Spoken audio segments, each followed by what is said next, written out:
തെരഞ്ഞെടുപ്പ് പ്രചാരണത്തിനിടെ പൂരം കാണാൻ സ്ഥാനാർത്ഥികളും എത്തി. കോട്ടയത്തെ LDF സ്ഥാനാർത്ഥി തോമസ് ചാഴികാടനും UDF സ്ഥാനാർത്ഥി ഫ്രാൻസിസ് ജോർജുമാണ് തിരക്കിനിടയിലും തിരുനക്കര പൂരം കാണാൻ എത്തിയത്.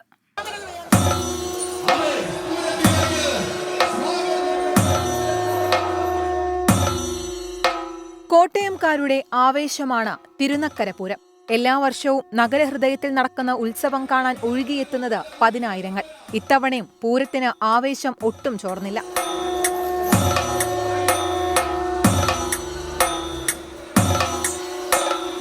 കോട്ടയംകാരുടെ മനസ്സിൽ ഇടം പിടിക്കാൻ കാത്തുനിൽക്കുന്ന സ്ഥാനാർത്ഥികൾക്ക് പൂരനഗരിയിൽ എത്താതിരിക്കാൻ കഴിയില്ലായിരുന്നു. ഗജവീരന്മാർ അണിനിരക്കും മുമ്പ് തന്നെ സ്ഥാനാർത്ഥികൾ അണിനിരന്നു. തൃക്കടവൂർ ശിവരാജു തിടമ്പുമായി എഴുന്നള്ളിയപ്പോൾ സ്ഥാനാർത്ഥികളും പൂരലഹരിയിൽ.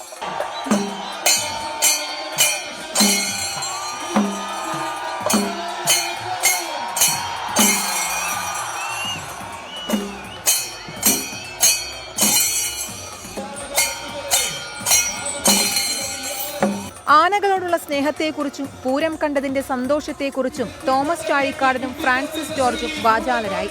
അനേക വർഷങ്ങളായി കോട്ടയംകാരുടെ ആവേശമാണ് ഈ പൂരം.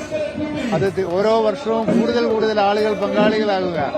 തീർച്ചയായും ജനങ്ങൾക്ക് വളരെ ആവേശം നൽകുന്ന ഈ പൂരം ഈ നാടിന്റെ ഉത്സവമായി മാറിയിട്ടുണ്ട്. ഇതിനി വർഷം തോറും കൂടുതൽ ജനപങ്കാളിത്തത്തോടുകൂടി അതിമനോഹരമായിട്ട് നമുക്ക് നടത്തണം. ഇത് കോട്ടയത്തിന്റെ ഒരു ഉത്സവമാണ്. കോട്ടയത്തിന് മാത്രമല്ല, ഈ പരിസര പ്രദേശത്തെ ജനങ്ങൾ മുഴുവൻ വന്നുകൂടുന്ന അതിമനോഹരമായിട്ടുള്ള എന്നാൽ ആത്മീയത കൂടി നിറഞ്ഞു നിൽക്കുന്ന ഒരു ഉത്സവമാണ്. ആനകളെ വലിയ ഇഷ്ടമാണ്. ഇത്ര മനോഹരമായിട്ടുള്ള ഒരു ജീവി, അതിനെ നമ്മൾ നല്ല രീതിയിൽ പരിപാലിക്കുക എന്നുള്ളതാണ്. കിഴക്കോട്ട് അനിയന്മാരാരുടെ നേതൃത്വത്തിലുള്ള പാണ്ടിമേളവും ആസ്വദിച്ചാണ് സ്ഥാനാർത്ഥികൾ മടങ്ങിയത്. ഇരുമുന്നണിയിലെയും നേതാക്കൾക്കൊപ്പമാണ് സ്ഥാനാർത്ഥികൾ പൂരത്തിനെത്തിയത്. NDA സ്ഥാനാർത്ഥിക്ക് തെരഞ്ഞെടുപ്പ് തിരക്കുകൾ കാരണം പൂരത്തിന് എത്താനായില്ല. 24 കോട്ടയം.